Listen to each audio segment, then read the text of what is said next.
Hello everyone, कैसे हैं आप सभी लोग। उम्मीद है कि आप लोग बहुत बहुत अच्छे होंगे। आज 3 जुलाई और 3 जुलाई 2024 के हरियाणा करंट अफेयर इस वीडियो में हम पढ़ने वाले हैं। माफ़ करिएगा, ये वीडियो थोड़ा सा लेट हो गया है और कल 4 जुलाई का वीडियो है वो भी थोड़ा आपको दिन में ही मिलेगा। अ, थोड़ा सा व्यस्त चल रहा हूँ इस करके। और हाँ, बहुत सारे बच्चों का जो डाउट आ रहा है कि सर हमें थोड़ा इकोनॉमिक सर्वे भी करना है और बजट करना है और लास्ट 6 मंथ के करंट अफेयर करने हैं। तो मेरे प्यारे बच्चों, नेक्स्ट वीक से फॉर श्योर आपकी क्लास स्टार्ट कर रहा हूँ मैं। और टाइमिंग भी आपको मैं बता देता हूँ। दिन में 11 बजे से लेके 12 बजे तक का 1 घंटे का बैंडविड्थ है आपके लिए, निकाल रहा हूँ ये मैं टाइम। दिन में 11 से 12 बजे तक हम लोग श्योर स्टार्ट कर रहे हैं क्लास, अगले हफ्ते से ही।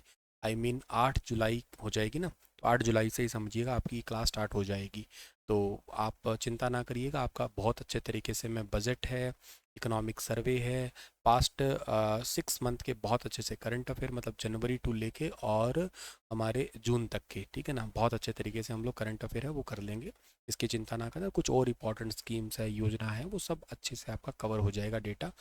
सो और बाकी हाँ, आप लोग अगर खुद से प्रिपेयर होना चाहते हैं अच्छे से तो अभी भी आपके पास में समय है। बहुत अच्छे से कंप्लीट ये बैच तैयार कर रखा है, एकदम परफेक्ट लाइन टू लाइन आपको पढ़ा रखा है। वैल्यूबल ऑथेंटिक सोर्स से जो किताबें ऑफिशियली हैं आपकी, जो कॉलेज की बुक है वहीं से ही आपका ऑफिशियली सिलेबस जो दिया है गवर्नमेंट ने वही आपको मिलेगा यहाँ पे। तो एप्लीकेशन पे जाइएगा, स्टार IQ एप्लीकेशन पे, और लास्ट बैच है इसको आप बाय कर सकते हैं। हाल ही में हरियाणा सरकार और राष्ट्रीय फोरेंसिक विज्ञान विश्वविद्यालय के बीच में MOU हुआ है, यानी कि मेमोरेंडम ऑफ अंडरस्टैंडिंग हुआ है। तो राष्ट्रीय फोरेंसिक विज्ञान का हेडक्वार्टर कहाँ पे है? तो इसका हेडक्वार्टर आपका, मैंने आपसे कल सवाल पूछा था, इसका हेडक्वार्टर गांधीनगर के अंदर है। ये याद रखना आप लोग, गांधीनगर गुजरात के अंदर इसका हेडक्वार्टर है। युगांडा के अंदर इसका पहला ऑफिस खुला है, मतलब आप ओवरसीज ऑफिस कह सकते हो, साल 2023 में ही खुल गया था। और इसका सेंटर ऑफ एक्सीलेंस अपने हरियाणा में बनने वाला है, भारत में पहला इसका सेंटर ऑफ एक्सीलेंस बनेगा। और इसका कैंपस कहाँ पे है? कैंपस इसका दिल्ली में है। जो नए कानून लागू हुए हैं, जैसे BNS है, भारतीय न्याय संहिता, और इन नए कानूनों में फॉरेंसिक साइंस एक्चुअली वैसे भी हेल्प करती है, लेकिन इसको इंट्रोड्यूस किया गया है। जैसे किसी मुजरम की ब्लड सैंपल्स हो गए हैं, किसी की पोस्टमार्टम रिपोर्ट है, किसी के नमूने कलेक्ट करने हैं, सैंपल्स कलेक्ट करते हैं, तो इसका ठीक आंसर जो है ना हमारे पास में ये चीज़ें रहेगी, ठीक है। अगला सवाल है कि हरियाणा सरकार ने हरियाणा में किस प्रकार की मंजिल निर्माण को अनुमति दी है अभी? तो हरियाणा में मंजिल निर्माण की अनुमति दी है S+4 की, ठीक है।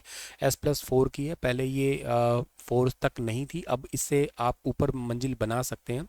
4 आवासीय इकाइयों के साथ अनुमोदित लेआउट प्लान जो है ना उसको करने की अनुमति दी है। पुरानी कॉलोनियों में भी S+4 के निर्माण की अभी रिसेंटली अनुमति दी गई है। हमारे हरियाणा के अंदर इसके मंत्री जो है ना वो JP दलाल है, ठीक है। नगर आयोजना और शहरी संपदा मंत्री है श्री JP दलाल, ठीक है। JP दलाल ने कहा है कि ज़्यादातर जगह पे जो है ना Stilt+4 की अनुमति दी गई है। एक यूनिट में अगर 18 लोग रह रहे हैं तो उसमें जो है ना बेसिकली S+4 की अनुमति होगी। जिन जगहों पर 10 मीटर चौड़ी सड़क होगी वहाँ S+4 का निर्माण किया जा सकेगा, ठीक है। हाल ही में हरियाणा के मुख्यमंत्री ने हरियाणा के सरपंचों को बिना टेंडर के कितने लाख रुपए तक का काम करने की मंजूरी दी है? तो ये पहले था 5 लाख रुपए तक वो काम कर सकते थे बिना टेंडर के। वैसे तो पहले तो कोई ऐसे टेंडर वाला व्यवस्था थी नहीं, वो अपनी मर्जी से सारा काम करवाया करते थे। लेकिन एक्चुअली क्या था कि इस सीमा को पहले स्टार्टिंग में तो ये 1 लाख फिर 2 लाख ऐसे बढ़ाते गए और सरपंचों ने प्रोटेस्ट बहुत किया था इसके लिए। तो प्रोटेस्ट के चलते हुए लास्ट इसको 5 लाख किया कि तुम 5 लाख का काम है वो बिना टेंडर के कर सकते हो अपनी मर्जी से। लेकिन अब इसे बढ़ा के 21 लाख कर दिया कि 21 लाख तक का काम है बिना टेंडर के किया जा सकेगा। मिट्टी के भर्त के एस्टिमेट का भुगतान जो है ना अलग से सरकार करेगी। और इसके अलावा इनके लिए ना एक पोर्टल वगैरह भी बना दिया है, जैसे कि 10 दिन में JE एस्टिमेट बनाने में बाध्य होगा किसी भी सरपंच के द्वारा रेजोल्यूशन अपलोड करने के बाद में। सरपंचों के प्रशासनिक कार्यों के लिए यातायात के लिए 16 किलोमीटर की दर से TADA है उनको वो भी मिलेगा, जाने आने के लिए पर किलोमीटर 16 के हिसाब से। जिला स्तर पर जो कोर्ट केस फीस है उसको 1100 रुपये से बढ़ा के 5500 प्रति केस, और हाई कोर्ट के लिए 5500 से बढ़ाकर 33,000 रुपये प्रति केस कर दी गई है। जिला स्तर के ऊपर कोर्ट केस की फीस जो है। अच्छा, गांव में राज्य स्तरीय कार्यक्रम होने पर सरपंच का स्थान DC SP के स्थान पे होगा। और इसके अलावा जो है ना गांव पंचायत के लिए 3000 कंप्यूटर ऑपरेटर की नियुक्ति की जाएगी। ये ध्यान रखना, वैकेंसी है अपने आप में। पंचायत पंचायत पोर्टल है उस पे लैपटॉप और प्रिंटर की खरीद की जाएगी, ताकि जो ई पंचायत व्यवस्था है वो अच्छे से चल सके। स्टाम्प ड्यूटी और बिजली बिल सेंस है वो पंचायत के अकाउंट में सीधा आएगा। जो रजिस्टर्ड ठेकेदार नहीं है, 1 साल में 50 लाख तक के ऐप पंजीकृत ठेकेदार है वो काम कर पाएंगे अब। अच्छा, पब्लिक हेल्थ विभाग में भी गांव में पेयजल की समस्या है वो ठीक कर पाएगा। गांव पंचायत राष्ट्रीय पर्व और विशिष्ट आयोजन के लिए पंचायत फंड से 30,000 तक जो ना खर्च कर सकेंगे। भाई कहीं पे कोई नेशनल पर्व आ रहा है और अपनी मर्जी से वो पैसा खर्च करना चाहते हैं तो 30,000 तक कर सकेंगे। राष्ट्रीय पर्व की गतिविधि के प्रचार, झंडा, मिठाई, इनकी सीमा को 500 रुपये से बढ़ा के 5,000 कर दिया है। और सरपंच ग्राम सचिव की एसीआर पर टिप्पणी जो है ना वो भी कर पाएंगे।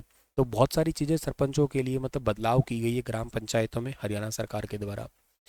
हाल ही में हरियाणा के मुख्यमंत्री ने किस यूनिवर्सिटी से एक विद्यार्थी एक वृक्षारोपण अभियान की शुरुआत की है? एक विद्यार्थी एक जो अभियान है वृक्षारोपण का, इस अभियान की शुरुआत की गई है केयू के। हरियाणा की ये पहली यूनिवर्सिटी है, कुरुक्षेत्र यूनिवर्सिटी। 1956 यूजीसी एक्ट के तहत जनवरी 1957 को जो है ना भारत के पहले राष्ट्रपति राजेंद्र प्रसाद जी के द्वारा इसकी नींव रखी गई थी, याद रखना आप लोग। वन महोत्सव सप्ताह है 2024 का, और शहरी स्थानीय निकाय मंत्री है, विशिष्ट अतिथि बने थे श्री सुभाष सुधा। प्रकृति पर्यावरण संरक्षण के लिए अभी एक विद्यार्थी एक वृक्षारोपण अभियान की शुरुआत की गई है वन विभाग कुरुक्षेत्र डिवीजन के द्वारा।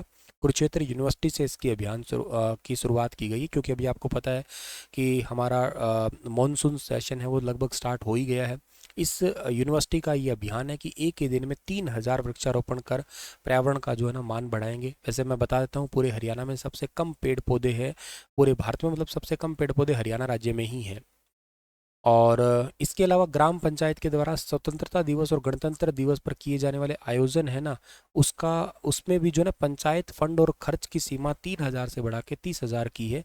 ये पिछले सवाल में मैं आपको बताना भूल गया कि 30,000 तक कर तो सकते हैं खर्च, लेकिन सर पहले कितने कर सकते थे? पहले 3,000 तक कर सकते थे, अब उनको बढ़ा के 30,000 कर दिया। हरियाणा के विभिन्न हिस्सों में निजी अस्पताल ने राज्य सरकार के द्वारा कितने करोड़ रुपए से अधिक का भुगतान न किए जाने के कारण केंद्र सरकार की आयुष्मान भारत मुफ्त इलाज योजना और राज्य सरकार की चिरायु हरियाणा योजना के तहत मरीजों को भर्ती करना बंद कर दिया है? तो इसका ठीक आंसर रहेगा 200, यानी कि ऑप्शन नंबर ए है इस सवाल का ठीक है। 200 करोड़ का भुगतान नहीं किया गया, पेंडिंग पड़ा है।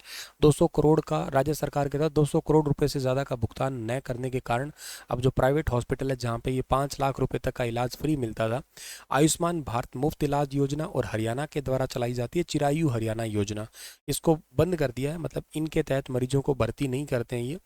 इंडियन मेडिकल एसोसिएशन के अनुसार हरियाणा में लगभग 600 प्राइवेट हॉस्पिटल है जो लिस्टेड है इस योजना के चलते हुए, और इन्होंने इनका बिलों का भुगतान नहीं किया गया। हालांकि इन्होंने पहले भी प्रोटेस्ट किया था, पर पहले इनको आश्वासन दिलाया कि आपके बिल का भुगतान कर दिया जाएगा, लेकिन अब इन्होंने मना ही, मतलब इतने दिनों से फिर भी नहीं किया।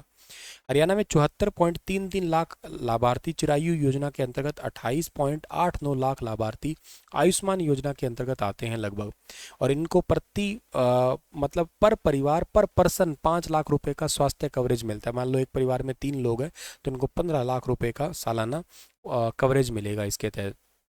आयुष्मान भारत जन आरोग्य योजना इसे 2018 में लॉन्च किया गया था, और ये दुनिया की सबसे बड़ी स्वास्थ्य बीमा योजना है जिसके लिए 5 लाख रुपए का बीमा किया जाता है। समझो, स्वास्थ्य लाभ पैकेज में सर्जरी है, चिकित्सा है, डे केयर उपचार है, दवा है, इन सभी चीज़ों की लागत जो है ना सभी शामिल है ये। और सामाजिक और आर्थिक आधार पे इन लाभार्थियों को पहचाना गया। जैसे हरियाणा में 1,80,000 से कम जिनकी इनकम है उनको लाभ मिलता है ये।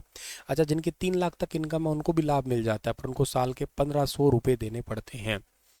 चिरायु हरियाणा योजना है उसमें भी वही 5 लाख वाला ही है। इसमें 28 लाख से ज़्यादा परिवार आते हैं और 12 लाख से अधिक नए गरीबी रेखा बीपीएल परिवारों को जोड़ा गया है। हर एक राज्य में अलग अलग नाम दे रखा है, बस वही है तो योजना।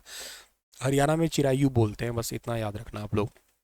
आज का सेशन इतना ही था। आपके लिए सवाल है कि हरियाणा का कौन सा जिला सुराही पतली गर्दन वाला घड़ा है उसके लिए जाना जाता है? झज्जर है, फतेहाबाद है, गुरुग्राम है और रेवाड़ी है।